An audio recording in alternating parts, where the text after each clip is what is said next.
Alright, so as you already know, in June we got a ton of Sonic Frontiers information, the bulk of which came from IGN. But it seems in July things have dwindled quite a bit, but GameInformer has been keeping us fed with breadcrumbs interspliced with more shit. It's like, you know when you make like the Vimto or the Ribena, like the dilutable drinks, and you put a tiny bit of the shit in the cup and then you add a ton of water. This shit way too diluted, because GameInformer been giving us these big articles and podcasts and shit, but then there's like tiny bits of new information inside. It's like they're trying to stretch the shit as much as they can.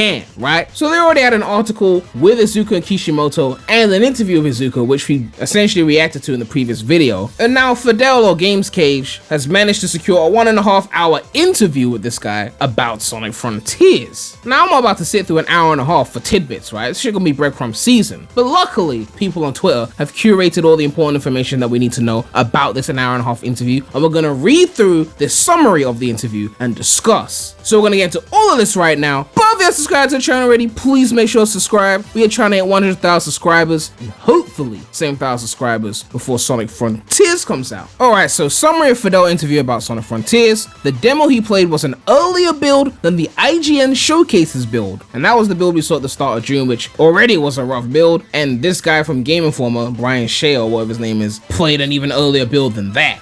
And he didn't unlock or play the full island, he only played the northwest part of it. The game will have a large cast of characters according to Iizuka. Of course we know Iizuka doesn't like too many characters in the games, even though he said SA2 was the best Sonic game. I don't know, Iizuka saying SA2 was the best Sonic game is weird, because like I would have believed him more if he had said something like Colors, because like if you ran the whole team throughout the 2010s and you claim SA2 is the best Sonic game, where were all the characters? Where's the momentum? Where's all the shit we loved about SA2, right? It's not in the 2010s, it's not there. So it's like, why even say that if you're not gonna, you know, use action? Iizuka's like more words than action. But you know, let me not go on a tangent, okay? It's just, if he had said Colors, I would have believed him. At least he would have been being true, because the 2010s was basically Colors over and over and over again, but worse. Minus Generations and Mania, obviously, it goes without saying. The game starts with a CGI cutscene of Eggman trying to take control of the islands, but failing and end up sucked into the cyberspace. Starfall Islands are uncharted places that no one has been to before, according to Iizuka. So like the Lost Hex, I guess, I don't know. Amy red hearts are marked on the map. Same thing for Big Fishing minigame and other stuff, but Coco's are not. You collect the red hearts to start the missions to rescue Amy. Amy seems to remember Sonic, and she also wants to help the Cocos. Her ability to communicate with our Lord and Savior gets stronger as you finish her missions. Sage seems to be helping Sonic. He liked Roger's performance based on what he played. Well, I don't really know what his voice acting opinions are, so, you know,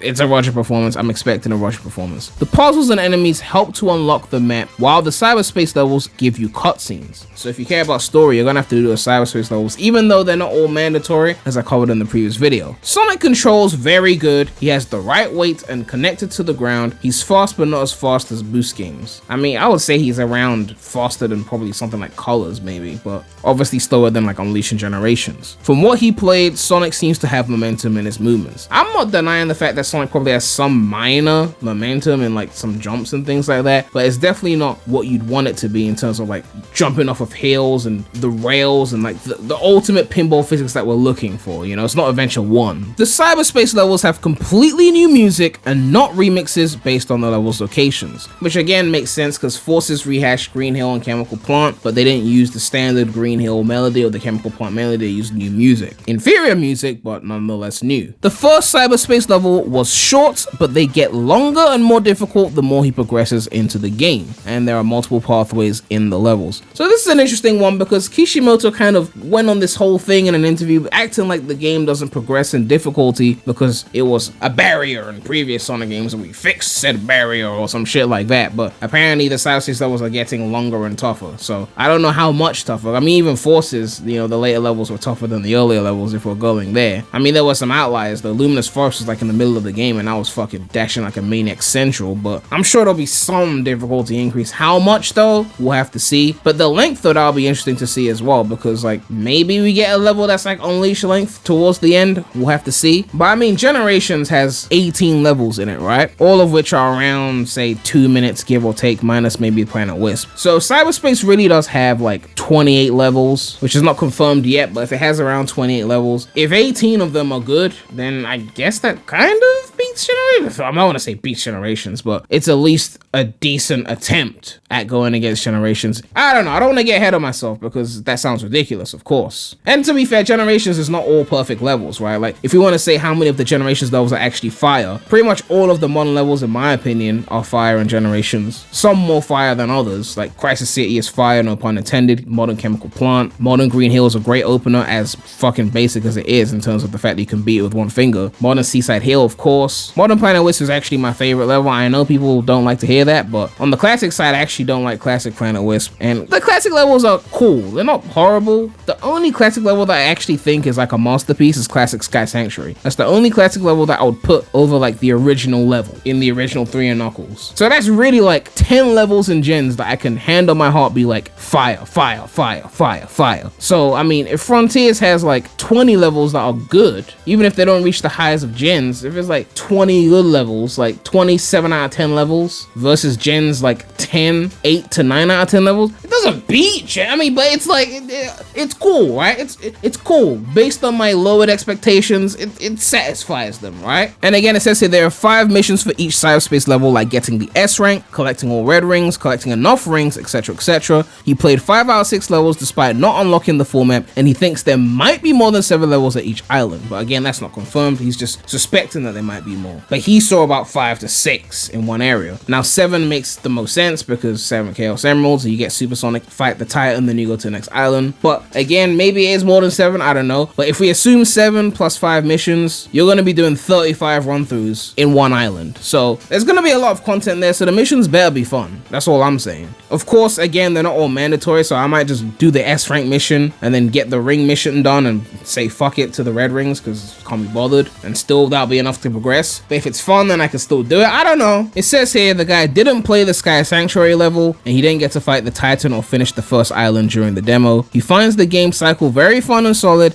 and he thinks the cyberspace levels are one of the highlights of the game. And this guy obviously links to the full interview, which I'll also link to in the description. Now, there's one thing that wasn't mentioned in this thread. I was talking to JadenXV and he mentioned it to me on Discord, and I'll play the clip here. So there's the homing attack, which is on a different, it's not like pressing the jump button twice. You actually press it's the X button on the Xbox controller, so it's like square on the PS. So it's like it wasn't Unleashed. Okay. So yeah, basically the homing attack has been mapped to square like Unleashed, which I find very interesting, like why they would do that. I mean, I'm guessing there's a double jump in this game, right? I actually have forgotten. I can't bother to check. I think there's a double jump in this game, just like Forces. So by having the homing attack on a different button, it means you can use the double jump in a point where you could homing attack, but maybe you don't want to. It gives you that freedom, I guess, because I don't think combat reasons would be the reason why the homing attack would be moved to the action button, because I figured you'd be using the action button for, you know, combat as well. So I don't know how that's gonna work, but I guess it's interesting. And if it's stupid, I guess there'll be a mod to put the homing attack back on the regular button. Personally, I was never bothered by the homing attack change in Unleashed. For me, I just got used to it, but it actually made no sense in Unleashed because you had the boost on that button, and the moment you got the air boost, it was like rip homing attack, right? So maybe in Frontiers will actually make sense and they'll justify it, but again, it's coming to PC. If I don't like it, modders will change it, right? Like, look at the Origins mods. We've got so many great Origins mods. They've got a mod to remove and Knuckles so you could just play Sonic 3 on its own, because people actually like doing that, and that wasn't an option in Origins. But yeah, that's pretty much it for this video. We're getting the Frontiers breadcrumbs. They're coming and spread into long-ass interviews and videos and long articles with barely any new information,